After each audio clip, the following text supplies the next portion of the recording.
So it looks like Manchester United may need to find a Harry Kane alternative, with the new interest from Real Madrid likely to jack up his price to over £100 million for United. And the two names in recent weeks who have been most heavily linked with United as potential centre-forward options are Kolo Muani and Rasmus Hojlund. Now I have got individual analysis videos of both of these players which will be linked below, but in this video I'll be looking at which of the two would be the better centre-forward option for Ten Hag's United, being the alternative option to Harry Kane. Now it has been rumoured that United could bring in both, but I highly doubt that's possible unless the Qatari takeover happens before the transfer window really comes around. And Rasmus Hojlund is going to cost £45 million minimum, £60 million max, whilst for Muani you are looking at anywhere between £60 to £80 million. And with United also needing a goalkeeper and a central midfielder, not to mention probably a Casemiro backup and a central defender, I just don't see United signing both with the cost that would entail. So if you have to choose between Muani and Hojlund, you are essentially looking at who will be United's starting centre forward, in a front three with Rashford to their left and Antony or Sancho to their right. Muani is a player who I do believe could be a world class centre forward, but at the moment he's very much a wide or inside forward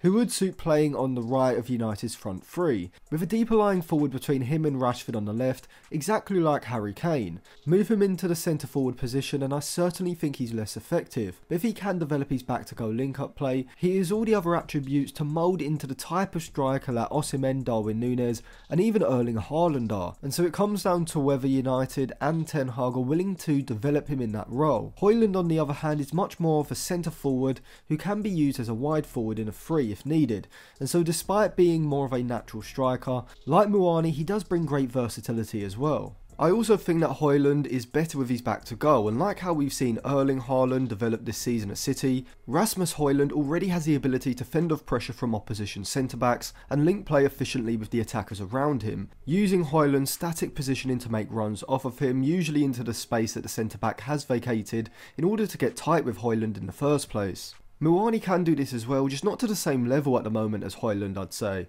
but Muani being the older player, 24 to Hojlund's 20, he is a lot more clinical around the box and in front of goal, just being more composed in these types of pressurised attacking situations. And that's why at the moment Muani is the higher output player, ranking higher for his ball carrying metrics and his chance creation metrics. I would argue that whilst Muani is the better overall forward right now compared to Hojlund, the Dane is arguably already the better goal scorer, with both players sitting around 0.43, 0.44 for non-penalty goals per 90. But out of the two, if you're looking for a player to get you 30 plus goals in all competitions, I'd say that Hojlund is your man. Maybe not straight away from next season, but definitely I see by 2025-2026, I think Rasmus Hojlund could be hitting those levels, though I would say that Muani is more likely to hit 40 plus goal involvements in all competitions, being the type of player who may struggle to break 30 goals across the season, but could bring in another 15 to 20 in assists. But out of the two, who do I want? Well, I'd probably go for Hojlund, just because I think that at the moment he's better suited to playing as a centre forward, mainly because of his back to goal play, which is something that Ten Hag's system relies on, and will allow the likes of Mason Mount, Bruno Fernandes and Marcus Rashford to run off his deeper movement.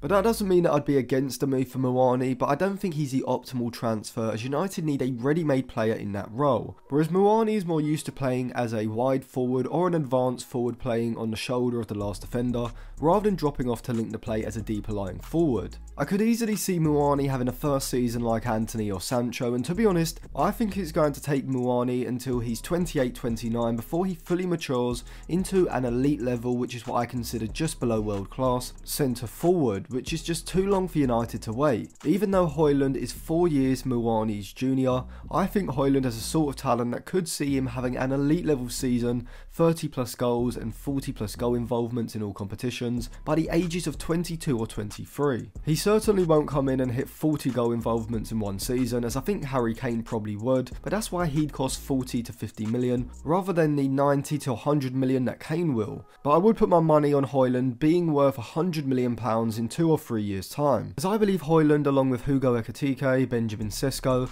Gonzalo Ramos, Matthias Tel, Gift Orban and Evan Ferguson are probably the best goal scorers of the under 21 generation and all have world class potential. So thank you for watching. If you enjoyed that video, check out the description where you can find the link to my Patreon where you can get full podcast episodes, but I'll also leave some YouTube videos linked in the description as well for you to check out after this one.